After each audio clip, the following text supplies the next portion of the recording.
Welcome. If you come over from Michael's channel, this channel is called Vaimu, and I feature woodworking on this channel, a little bit of family mixed in. About this sign that I made for Michael, 2-3 weeks ago, I think it was, I came across his live stream, started watching, liked it, tuned in the next day, and really started liking the community. Thought, what better can I do to, show my support and make him a sign? That's what I do for a living. So I went to his YouTube channel, stole his logo, and went to work. I hope that's okay.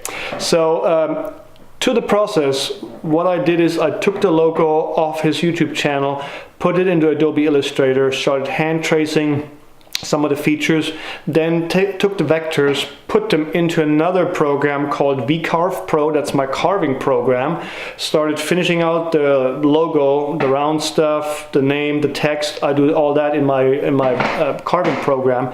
From there, I finished out the text, the border, and then went to work and started carving. So here's the process. I hope you like it, and yeah, here we go.